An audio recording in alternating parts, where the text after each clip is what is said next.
Bonjour à toutes et à tous et bienvenue en direct sur Grand Lille TV en ce mercredi 28 octobre 9h15 et on va parler politique avec notre invité sur ce plateau, Éric Mascaro. Bonjour.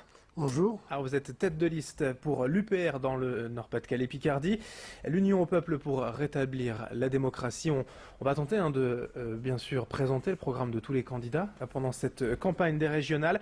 On va parler de votre équipe, de votre programme, Éric Mascaro, dans un instant.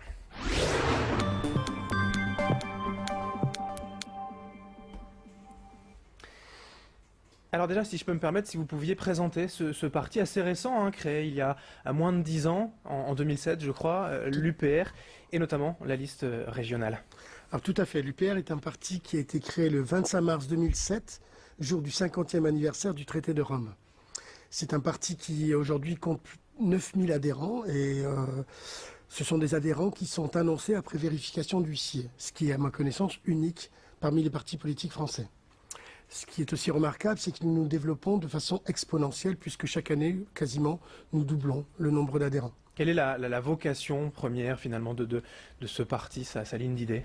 Alors sa ligne d'idée, en fait, l'UPR a beaucoup éclairé les gens puisque il faut savoir que le site upr.fr, par exemple, est le premier site de parti politique français sur Internet, d'après l'agence américaine Alexa Ranking. L'UPR, donc, de par les conférences de François Asselineau sur le site donc upr.fr, décortique en fait le fonctionnement et les traités européens.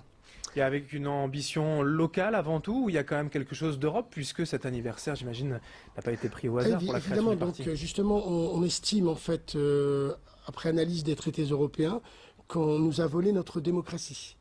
Et donc l'Union populaire républicaine, l'UPR, puisque c'est son nom aussi, prône la sortie de l'Union européenne par le biais de l'article 50, de l'euro qui sera une conséquence évidente, et enfin une sortie de l'OTAN par le biais de l'article 13 du traité nord-atlantique.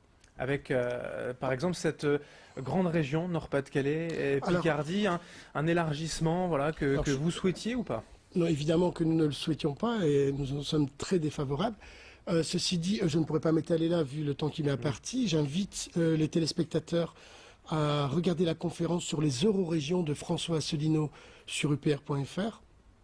Nous prévenions déjà qu'en 2013, en Alsace, les citoyens avaient été sollicités par référendum pour savoir s'ils étaient pour ou contre la fusion entre le Haut et le Bas-Rhin. Les gens ont répondu massivement non et finalement on nous impose quand même ces régions.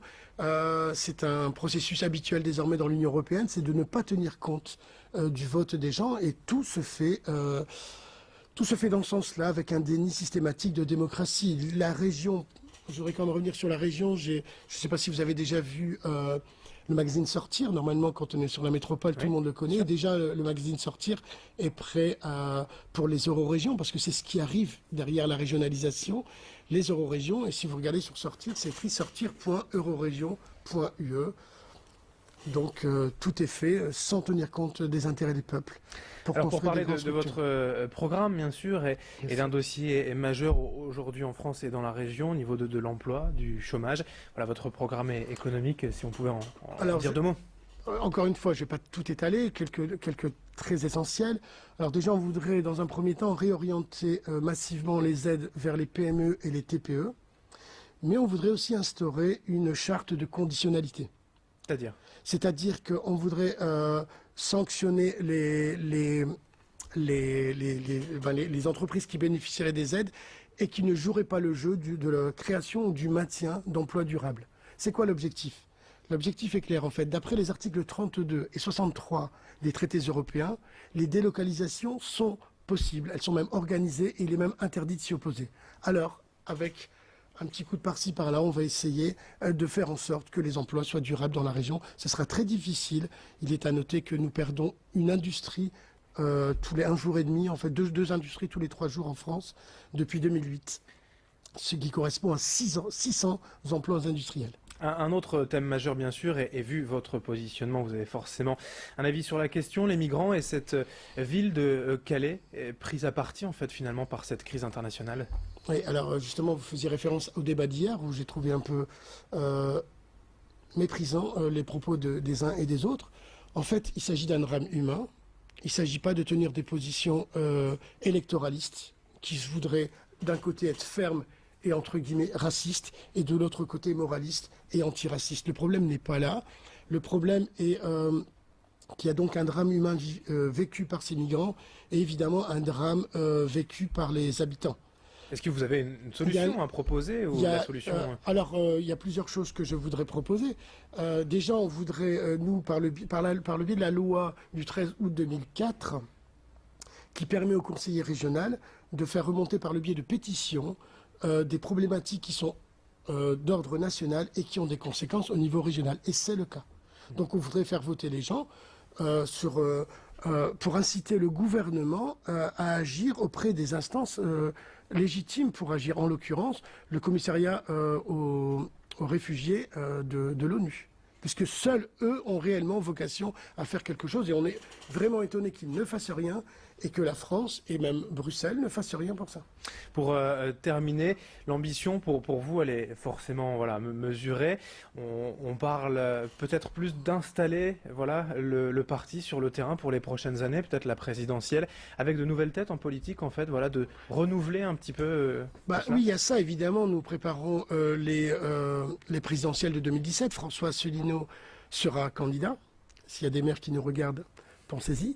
En même temps, oui, effectivement, on est une nouvelle classe politique. Moi-même, je suis professeur des écoles. Je ne suis pas politicien professionnel.